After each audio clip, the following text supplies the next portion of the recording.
जिल्ह्यामधील मस्साजोग गावचे सरपंच संतोष देशमुख हत्या आणि खंडणी प्रकरणी वाल्मिक कराडला 21 दिवस पोलीस कोठडीत होता आणि कोठडी संपल्यानंतर वाल्मिक कराडला व्हिडिओ कॉन्फरन्सिंगद्वारे बीड न्यायालयामध्ये हजर करण्यात आलं। कोर्टाकडनं कराडला 14 दिवसांची न्यायालयीन कोठडी सुनावण्यात आली आहे, पण यावरनं विरोधकांकडनं सवाल उपस्थित केले जात आहेत। बघूया।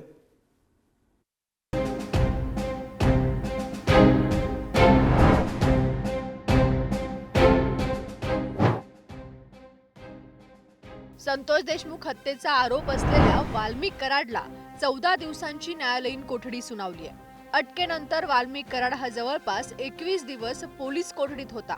न्यायालयीन कोठडी मिळाल्यानं कराडकडून जामिनासाठी अर्ज केला जाऊ शकतो, मात्र मकोका लागला असल्यानं वाल्मिक कराडला जामीन मिळणं कठीण आहे। खरं म्हणजे पोलिसांनी पुन्हा पोलीस कस्टडी मागूनच ती कारवाई पुढे न्यायला पाहिजे होती। पुन्हा नवीन गोष्टी समोर आल्या असत्या, नवीन प्रकरणं उजेडात आली असती।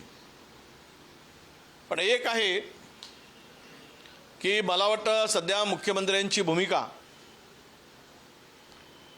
मी मारल्यासारखं करतो, तू रडल्यासारखं कर, अशीच मला या सगळ्या परिस्थितीमध्ये दिसते आहे। सरपंच देशमुख यांची हत्या अतिशय निर्गुणपणे झालेली आहे आणि त्यामुळे अतिशय दुर्दैवी घटना घडली आहे आणि त्यामुळे जे कराड असतील, वाल्मिक आणि आणखी कोणी असतील, कोणी एकही त्याच्यातून सुटणार नाही।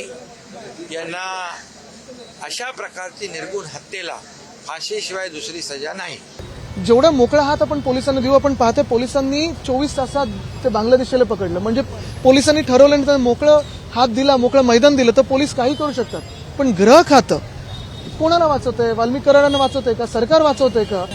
प्रश्न उपस्थित केले जात आहेत। त्यांच्या पक्षातले देखील लोक म्हणजे भाजपचे पण कार्यकर्ते विचार करतात की संतोष देशमुखना कधी न्याय मिळेल। स्वर्गीय संतोष देशमुखांचे जे हत्यारे आहेत, ज्यांनी निर्गुण हत्या केली आहे, त्यांना फास्ट ट्रॅकच्या कोर्टामध्ये ही केस लढवून तात्काळ फाशी द्यावी। सीआयडी, एसआयटी आणि न्यायालयीन ह्या 3 स्तरावरती या ठिकाणी जर एका प्रकरणाच्या बाबतीमध्ये पूर्णपणाने चौकशी या ठिकाणी केली जाते, इन्व्हेस्टिगेशन केली जाते, तर त्या यंत्रणेवरती आपण विश्वास ठेवला पाहिजे। संतोष देशमुख हत्या प्रकरणी सामाजिक कार्यकर्त्या अंजली दमानिया आक्रमकरित्या पाठपुरावा करताना दिसतायत। आता अंजली दमानिया यांनी राज्याच्या पोलीस महासंचालक रश्मी शुक्ला यांची भेट घेऊन त्यांना बीडमधील परिस्थितीची माहिती दिली आहे।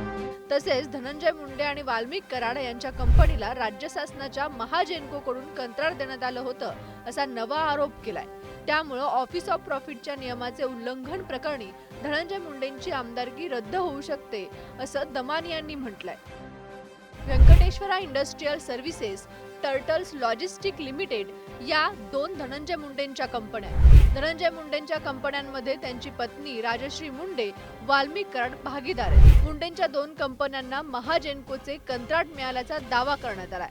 ऑफिस ऑफ प्रॉफिट नियमाप्रमाणे मंत्री किंवा आमदार जर लाभ मिळवत असतील तर ते चुकीचे आहे। धनंजय मुंडेंची आमदारकी रद्द होऊ शकते असा दावा अंजली दमानी यांनी केलाय। महाजेनको कडनं डायरेक्टली धनंजय मुंडे यांच्या कंपनीला जे बेनिफिट मिळत आहे that amounts to office of profit आणि कुठल्याही आमदाराला किंवा खासदाराला हे खरं तर करता येत नाही म्हणून आणि त्याची आमदारकी सुद्धा रद्द होऊ शकते।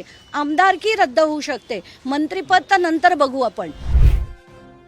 एकीकडे मस्साजोगचे सरपंच संतोष देशमुख प्रकरण ताजे असताना आता आमदार सुरेश धस यांनी महादेव मुंडे हत्या प्रकरण समोर आणलंय। महादेव मुंडेंची ऑक्टोबर 2023 रोजी परळी वैजनाथच्या तहसील समोर हत्या करण्यात आली होती। आता याच प्रकरणात सुरेश धस यांनी थेट वाल्मिक कराडच्या मुलाचं नाव घेतलंय। कोण होते महादेव मुंडे? महादेव मुंडे परळीतील भोपळा गावातील रहिवासी होते। महादेव मुंडे 2022 मध्ये अंबाजोगाईत वास्तव्यास आल्याची माहिती आहे। 22 ऑक्टोबर 2023 रोजी महादेव मुंडेंची परळी तहसील कार्यालयासमोर हत्या झाली। गळ्यावर आणि गालावर धारदार शस्त्राने वार केल्याने त्यांना जखमा झाल्या। आर्थिक वादातून हत्या झाल्याचा प्राथमिक अंदाज आहे। हत्येचा तपास अजून सुरूच आहे, मात्र कुणालाही यामध्ये अटक केलेली नाही। 22 ऑक्टोबर 2023 ला महादेव दत्तात्रय मुंडे या तरुण माणसाचा खून झालेला आहे आणि त्या खुनाचा अद्याप एकही आरोपी अटक केला गेलेला नाही आरोपी सुशील म्हणून जो आकाचा पोरगा आहे त्याच्या अवतीभोवती फिरताना दिसत आहे. आकाने सांगितलं होतं महादेव मुंडेच्या प्रकरणामध्ये राजाभाऊ फड मुख्य आरोपी करा आणि आणखी 5 लोक त्यांच्या पक्षाचे नाहीत त्यांना पण आरोपी करा.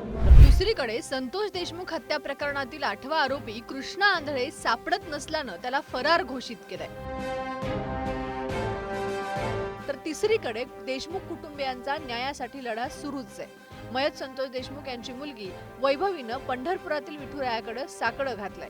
ते कधी न वारी चुकणारे, आज ह्या वर्षी ते वारीला नाहीयेत. ही लढ्याची वारी आहे, ती आज आम्ही तुझ्या दारात आणली आहे आणि या विठोबाला एकच सांगते की आम्हाला लवकरात लवकर न्याय मिळवून दे आणि ही जी गुन्हेगारी वाढली आहे ती लवकरात लवकर संपव आणि जे गुन्हेगार असतील त्यांना लवकरात लवकर फासावर चढव.